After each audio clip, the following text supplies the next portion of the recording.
I'm going to break down all of the possible destinations for Milwaukee Bucks Giannis Antetokounmpo and give you my thoughts on which one I think is going to be where he goes.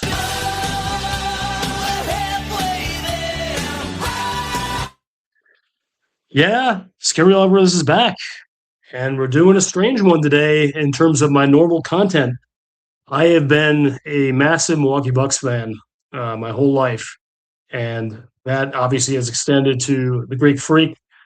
The title the Bucks won in 2021 was one of the greatest moments of my fandom for any team, and I am a massive, diehard Wisconsin Badger guy, and Packers as well.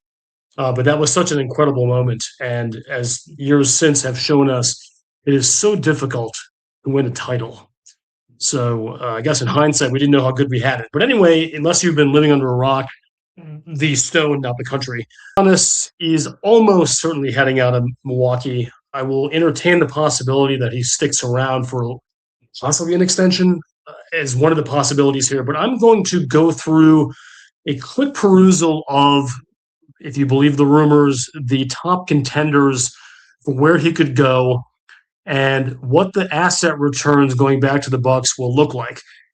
One of these is going to be a one-for-one trade, but most of them are going to require a three-team triangle at least to get this done. So by the end, I'm going to give you my prediction on where I think he is going to be going, and I'm going to tease the drama, include possibly staying in Milwaukee as one of those options. Anyway, let's start with the Miami Heat. This is the only one-to-one trade that I have as a possibility here. And again, I know all y'all have heard musings about most of these, but I'm going to get into a little bit of detail. Not as much as some, but it's going to have more honesty than shams. So drop a like and a subscription if you wouldn't mind. I always appreciate it. I may do more stuff with the Brewers or the Bucks or the Packers potentially. This is a Wisconsin Badger account, no question, but my loves extend beyond just the Badgers.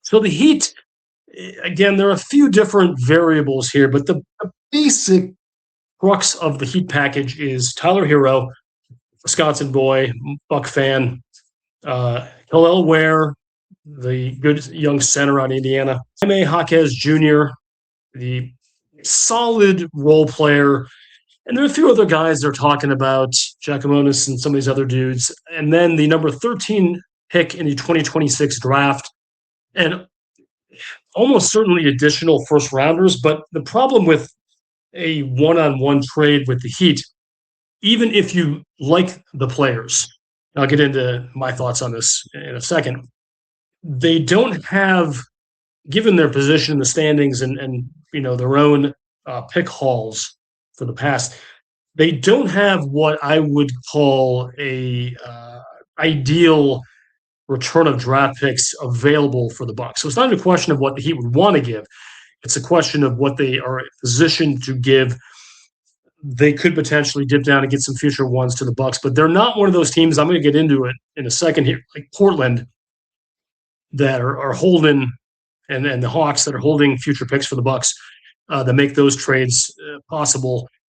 The Heat is going to be, you're going to have another late lottery pick in what's considered a really solid draft in 2026, but you're doing this for the players as much as anything.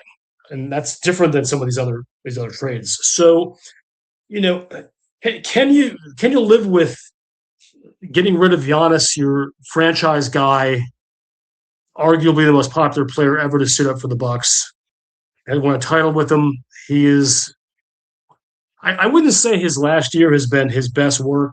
Certainly, I think there's been some missteps from a public relations standpoint, but this is a good dude. I really like Giannis. I'll root for the guy wherever he goes. I'm not going to be for example, if he gets traded to the Heat, I'm not going to become a Heat fan. Well, I'll always want happiness for Giannis because he's given so much of himself to Milwaukee. So if they do give up Giannis, and we are, thinking they'll get a potential starter caliber player late in the lottery in the 2026 draft, and potentially someone down the line in future picks, you got to ask yourself, is a return of Tyler Hero, Hillel Ware, Jaime Jaquez, and maybe a couple other role players, is that enough? And I think if the Bucks were enamored with that package, there've been again. This is silly season, and you're always wondering who's leaking these potential trades. Some people think the Bucks are leaking that, like that's the Bucks offer that's on the table. Other people think that's the offer that the Heat has put on the table.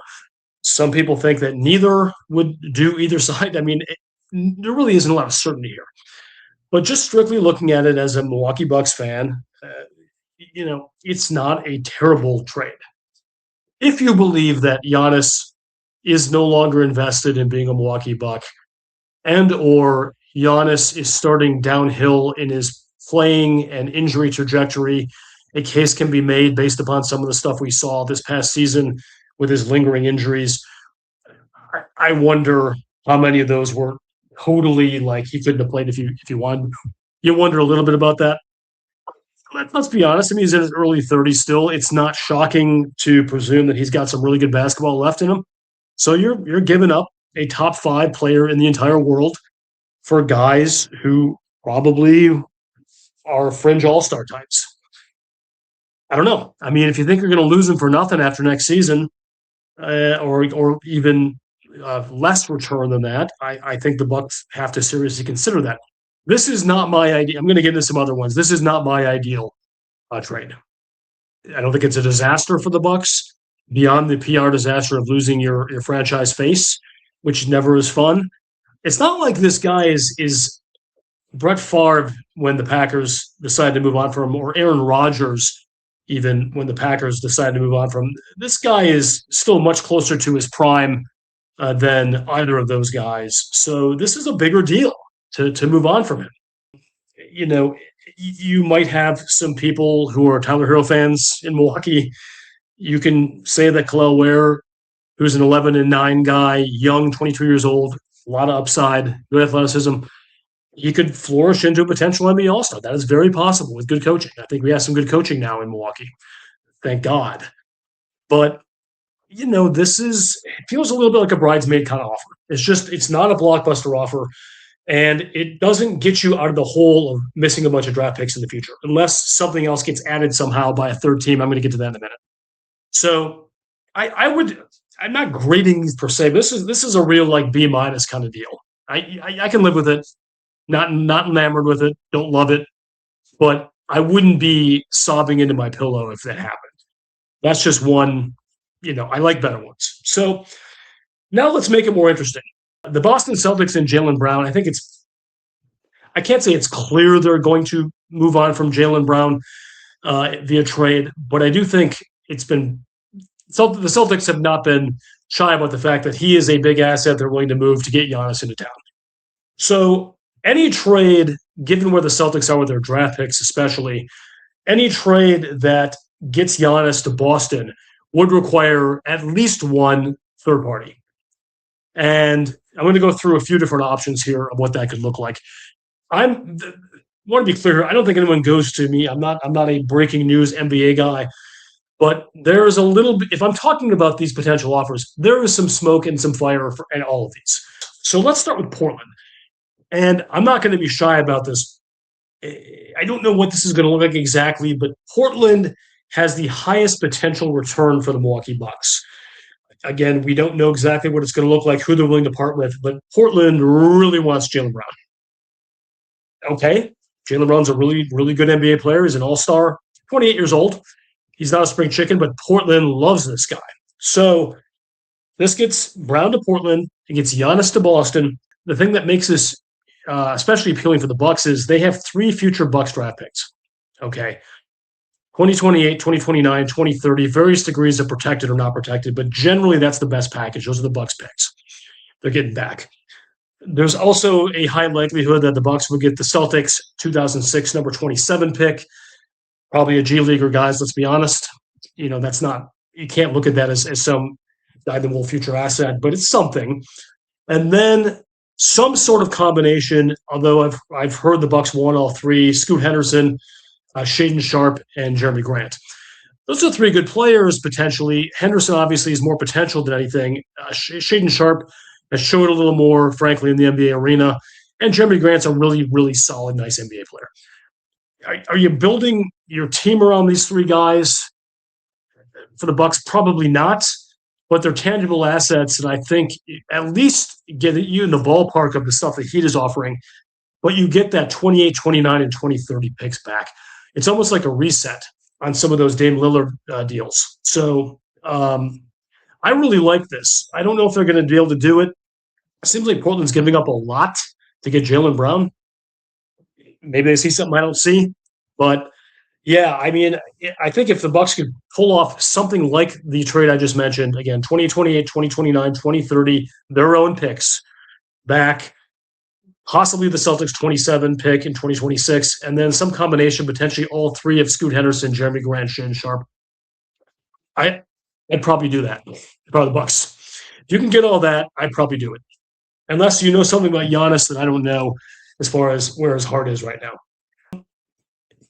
This is more of a long shot, I think, but the Clippers also have been mentioned. Very different looking package. They have the number 5 pick in this 2026 draft, which is likely to be a really, really good building block. I hesitate to say future star, I just don't know, but a really good player at number 5. We'd also be looking at the Celtics 27 pick and some level of future assets. I don't know exactly what that would look like. It certainly wouldn't be the future assets that Portland could provide with the Bucks getting their own picks back. What likely will not be awesome Bucks teams probably in those years. But yeah, I think I would be listening if you're talking about a number 5 pick, but it would have to be more than the number 5 pick in 2026 and the 27th pick in 2026 if you're getting Giannis. That would not get it done for me if I'm the Bucks listening to the Clippers. The Clippers would need to find some way to get more. So yeah, that one's interesting, but I don't think it's outstanding. Finally, let's talk about the Atlanta Hawks. This one, if you're just playing fun YouTube video game stuff, you're saying, "Ooh, well, I mean, the Hawks have a pretty high pick. I believe the number 8 pick in 2026. There's a 2027 first they could potentially get back, the Bucks. And, you're going to look at some younger players, Jonathan Kuminga, Dyson Daniels, Richese, who really isn't very good, to be honest with you. But I keep seeing Bucks fans, and then Jalen Johnson. I'm not in those rooms, obviously, with the GMs discussing this. I would rate the chances of the Bucks in a Giannis trade getting Jalen Johnson back from the Atlanta Hawks in a trade that gets them Jaylen Brown, 10%, maybe, and that might be optimistic. So they may love Jaylen Brown, but they're not going to give up Jalen Johnson and then potentially on top of that, draft capital to get a guy who's approaching 30 years old.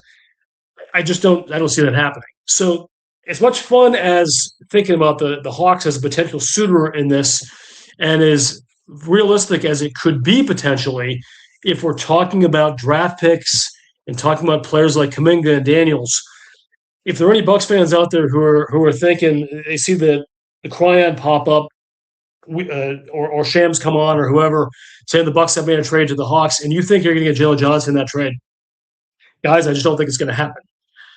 Yeah. Miracles happen every day, as they say, but I don't think that is the option. So I've kind of hinted at this going through those 4 potential, and there are other potential ones where I think Billy Simmons had a one with 4 different teams involved. I'm not going to go in that level of abstraction right now, but if we're just talking about the Heat trade without a third team, so that's the Hero, Khalil Ware, Hawkes, potentially more in the player, and you're getting the number 13 pick in 26 and potentially a future number 1. Additional future number 1 or number 1s. You got that one, and then you got the Jaylen Brown trades, like the Portland one that gets 3 Milwaukee first-round draft picks back, and then some combination of Scoot Henderson, Jeremy Grant, Shaden Sharp, or potentially all 3 of them. I really like that one. And then you have the Clippers, you have the number 5 pick in 2026, the 27th pick in 2026, and some unnamed future assets, but not any tangible players that I've heard of, and certainly no one that moves the needle. Yeah, and then you got the Hawks with the number 8 pick, future first-rounders potentially getting in there, and then some players who are not Jalen Johnson. I have to say I'm going to rank these. The Portland trade, if it looks anything like the one I just described, is by a wide margin my favorite, which probably means it won't happen. The Heat trade, which gets Hero, Ware, Hawkes, and additional assets, and the number 13 pick of 2026, and a future number 1 TBD. That's a gap, and then that's my second favorite. The Hawks with the number 8 pick, and then a 2027 first, and then some combination, probably involving Daniels and Kuminga. Another gap, that's my third favorite. And then the Clippers giving the number 5 2026 pick, along with the Celtics 2026 pick at number 27, along with some TBD future assets that feel very abstract to me. That is a distant fourth. If you can find some miracle to get Jalen Johnson involved in this trade and you're somehow getting him, I don't even care about draft picks anymore. If I'm the Bucks, I do that. I don't think that's going to happen. Anyway, that's where I'm right now. And I promised this in the beginning. And also there was a scenario where Giannis Antetokounmpo stays in Milwaukee. Guys, we're all adults here. I suppose I could have some youth fans. I don't think I do. I don't think Giannis Antetokounmpo is going to be a Buck, guys. I just don't see it. I don't want to say it's impossible. It's significantly higher than the chances of Jalen Johnson coming in a trade.